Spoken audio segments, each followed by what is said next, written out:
criptomoeda que quando sobe ninguém sabe explicar nada, e esse criptoativo poucos falam também. Então hoje a gente vai entender sobre a XDC Network.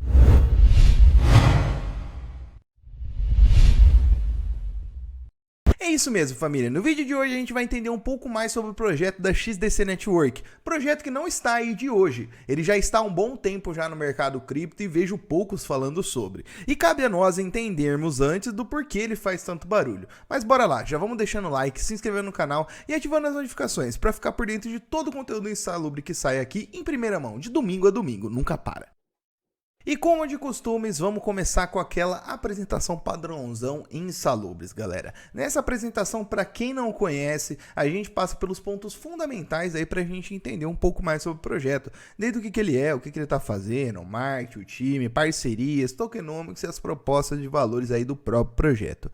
E também, antes de mais nada, galera, isso aqui, nada é uma dica de investimento. É mais aquele vídeo informativo para conhecermos mais sobre o projeto. Se lá na frente depois a gente começar a curtir o projeto, aí sim a gente pensa em falar sobre investimento. Mas hoje é sobre conhecimento, nada de dica de investimento. Vamos começar primeiro pela nossa primeira etapa da análise, que é o que ela faz e o que ela é. A XDC Network, galera, ela já foi conhecida como Xinfin Network, e ainda assim muitos chamam ela de Xinfin Network. Então se você conheceu a Xinfin Network e não conhece a XDC, elas são a mesma coisa praticamente. Depois ali de 2020 teve uma mudança, onde a XDC Labs aí que cuida da XDC, mas é basicamente sim a mesma empresa. Também é conhecido por ser uma blockchain híbrida, porque ela é privada e também barra pública. E o que isso quer dizer? Galera, é porque ela é pública, porque tem a transparência da tecnologia das blockchains, e privada, porque o seu mecanismo de consenso, que invalida as transações, ela é um pouco mais centralizada esse setor. Então tem taxas ali um pouco mais barata, velocidade um pouco mais ok, só que por conta dessa centralização que ocorre aí por detrás. Mas enfim, a rede da XDC, ela tem um mecanismo de consenso aí um pouco diferente, que aí entra nesse grau de centralização que eu falei para você. Primeiro já começa que ele tem KYC. Então, para você se tornar um validador, você tem que se expor e tudo mais. Muitas vezes aqui, por ser selecionado, são empresas, beleza? E tem a participação dela delegada também. Então, por exemplo, eu tenho XDC, eu não preciso ir lá montar um node e passar por esse processo de KYC. Não, eu posso delegar meus tokens para quem já está lá validando, aumentar seu poder de validação. Não é a única blockchain que passa por isso. Talvez o KYC é uma das poucas, mas a questão aí de prova de participação delegada, cara, é muito conhecido. A arquitetura dela é voltada para o âmbito empresarial. Então, os clientes que elas estão focando é sim instituições e empresas. Então, nós do mercado varejo não é o foco da XDC. E ela tem compatibilidade com a EVM. Mesmo se a gente fosse o foco, a gente ia ter a possibilidade aí de conectar a MetaMask. E a rede também possui compatibilidade com mensagens ISO 20022. Para você que não sabe, é como se fosse uma linguagem de comunicação em que grandes sistemas bancários se comunicam. Então é isso que é interessante, galera. Ela está voltada para o foco de institucionais e também ali para grandes bancões, por exemplo. E também tem interoperabilidade com sistemas legados, que são sistemas ali, principalmente financeiros, um pouco mais antigos, como ERP, o próprio sistema bancário Swift e outros ali que ele pode agregar. Mas sem quando você escutar sistema legado, são sistema ali, e ERP, para você que não sabe o que é, também são aqueles sistemas empresariais, e muitos deles controlam as finanças da empresa. Então, a questão aí da XDC Network tem compatibilidade com esses sistemas. Isso acaba sendo interessante e você já vê um pouco mais o público que ela está focando. Agora, vamos ver aí quem está na linha de frente do time, vamos falar um pouquinho sobre o marketing aí da equipe também, mas vamos lá. Esse Hitesh Kakkad e o Atul Kherekade, que são nomes exóticos, eles são lá de Singapura. É interessante que para muitos que não saibam, galera, Singapura não deixa de ser um polo do desenvolvimento ali de startups de tecnologia. Aquela região é muito braba, galera, tanto de formações e tanto de empresas que saíram de lá. Esses dois ali têm a sua linha acadêmica voltada daquela região e também trabalhou em grandes empresas que saíram daquela região. Então isso é interessante, a bagagem deles é de certa forma relevante aí para o mercado. Tem até um pouquinho aqui do LinkedIn, um pouco da bagagem, mas eu separei aqui um pouco que o Hitesh Kakkad, que é o primeiro aqui, que é o CEO, ele trabalhou na Indsoft Systems, é uma gigante empresa desenvolvedora de aplicativos do mercado tradicional, e esse Atul Kherekade também, olha como eu sei fluente o nome do cara, MonetaGo e também a Inet, que é uma agência ali de viagens também online. São dois cases que já são grandes do mercado tradicional, receberam grandes aportes de investimento, que colocaram aí o nome desse cara também em notoriedade. Os dois fundaram a XDC e também traz uma bagagem aí do mercado tradicional e do desenvolvimento aí para a própria rede, não deixa de ser interessante. interessante. Agora aqui no marketing eu não posso deixar de passar no seu Twitter e eu vou passar um panorama geral do que eu vi de marketing da própria XDC. O Twitter dela realmente não é grande, 23 mil seguidores, conheço muitos brasileiros que têm mais seguidores que isso tranquilamente, nem precisa ser tão influente, mas realmente a gente consegue captar que não tem tanta gente atrás de atualizações da XDC, porque o Twitter não deixa de ser o principal plataforma de mídia social para a gente acompanhar atualizações de projeto.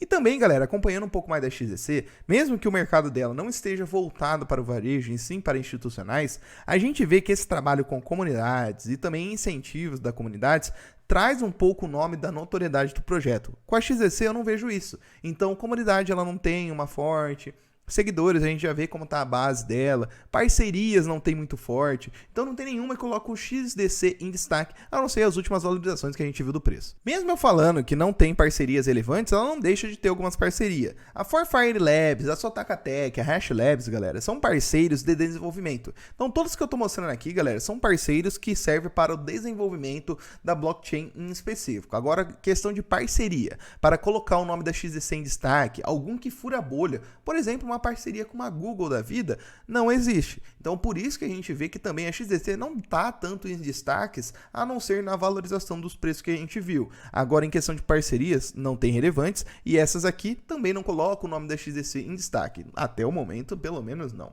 Questão de investidores, galera. Lá em 2022, ou seja, ano passado, final do ano, em outubro, sim, momento ali que o mercado estava um pouco delicado ainda, recebeu um investimento de 50 milhões de dólares da LDA Capital. Então isso daí é interessante porque a gente consegue ver uma demanda de um VC, que para você que não sabe, galera, o que é Venture Capital, ou seja, VC, é aquela empresa que investe aí seu capital de risco, principalmente em startups, no caso, startups do mundo cripto. Então receber um investimento de 50 milhões nessa época do mercado, cara, é bem interessante a gente ver essa peculiaridade aí no interesse dessa LDA Capital. Na parte de auditoria, galera, ela não tem uma auditoria de uma empresa muito grande e relevante, por mais que ela fale que o seu código é aberto, eu também não encontrei a página dela no GitHub. Então pode ser que a gente consegue acessar algumas informações, mas pode ser também que a auditoria dela é fechada, por isso que a gente não viu ao público também. Mas não deixa de ser algo que, nossa, proteja todo mundo do mundo cripto de alguma coisa.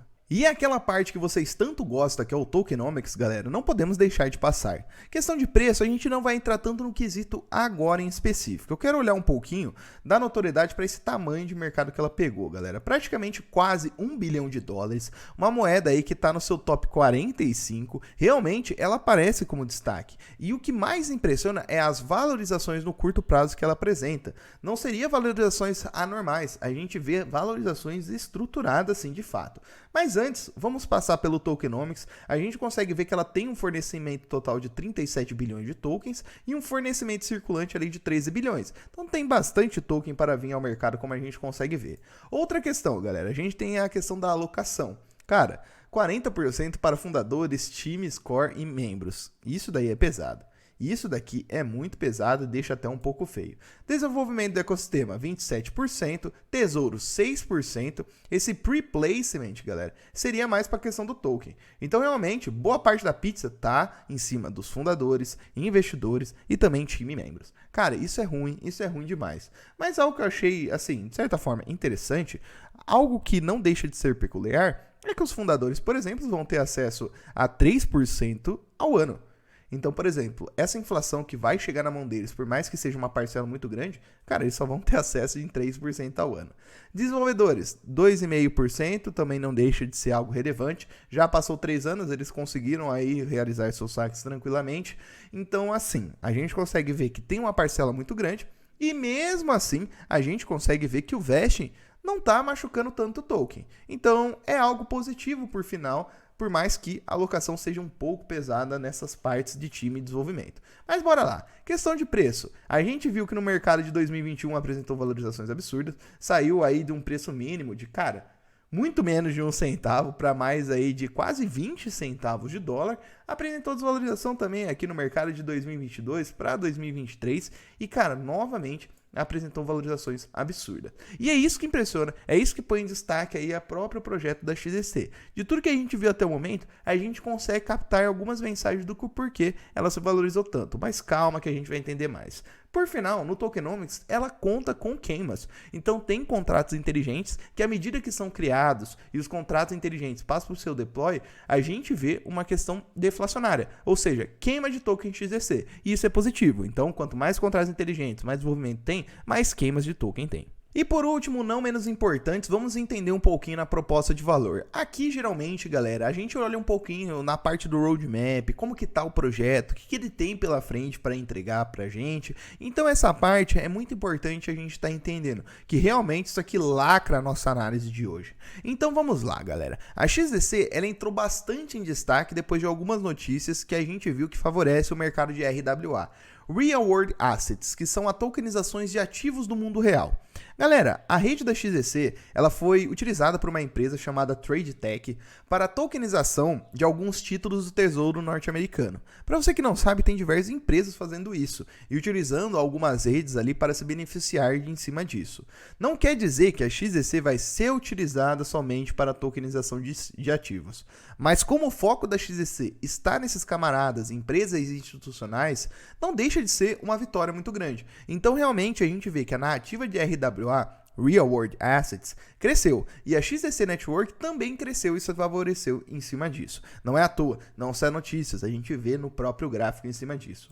Hoje, a gente também vê que os principais protocolos que estão na rede são voltados para o mercado de RWA também. Por mais que a gente tenha algumas plataformas de swap, algumas plataformas até começando com a questão de lend, a gente ainda vê que boa parte dos projetos que estão lá dentro também são da tokenização de ativos. Então isso é interessante, por mais que não seja voltado para nós do mercado varejo. É interessante a gente ver uma rede que tem esse tipo de desenvolvimento, mas mesmo assim, reforço, nenhum aplicativo em destaque, nenhum que a gente já viu em notícias, nenhum que a gente realmente fala, cara, tem aquela aplicação na XDC que vale a pena dar uma olhadinha. Até o momento, mas não deixa de ser aí uma rede que está voltada para os institucionais. E até olhando um pouquinho o ambiente DeFi, a gente consegue ver de fato aí um pouco TVL. Cara, uma rede com 4 milhões de TVL é uma rede muito pequena. E levando em consideração que ela tá aí já faz um tempo, cara, realmente no quesito on-chain, cara, a XDC peca um pouco. Mas talvez, né, a gente sabe, não é voltado para o mercado varejo. Às vezes, as pessoas que ela tá esperando, pode ser que demore um pouco para chegar.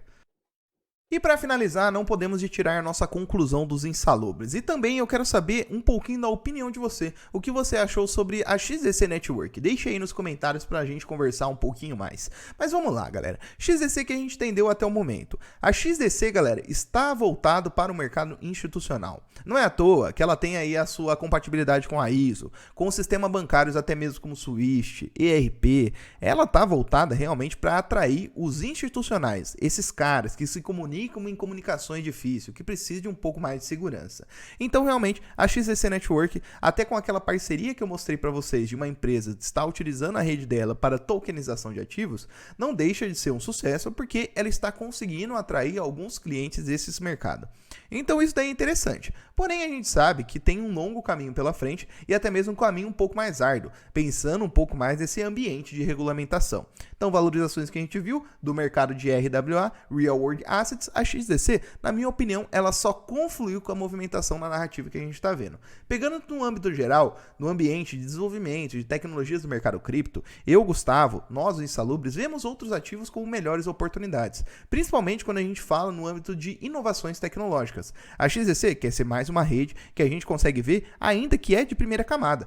Pode ser que saia uma ideia de uma rede de segunda camada na rede Ethereum, com mais infraestrutura, com mais suporte, com a segurança da rede Ethereum, que pode ser que o institucional busque aí em outro ecossistema, como o da Ethereum que eu citei. Então fica um pouco questionável o longo prazo aí da XDC, mas é interessante que ela surfou uma narrativa que está em destaque, a RWA. Então a XDC, ela não é interessante para eu, Gustavo, ou o Lucas do Insalubre, tá olhando como um investimento para nós criptonativos, mas não deixa de ser uma oportunidade para quem observa e olha o segmento aí dessas criptomoedas que estão voltadas para os institucionais.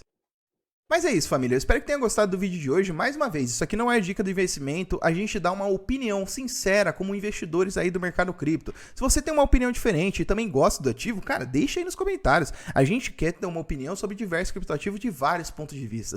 Tá aí o mundo cripto, opiniões diferentes e a gente entendendo e construindo um futuro melhor. Então, se você curtiu, vamos deixando o like e se inscrevendo no canal. E ativando as notificações para ficar por dentro de todo o conteúdo insalubre que sai em primeira mão. Um forte abraço e falou!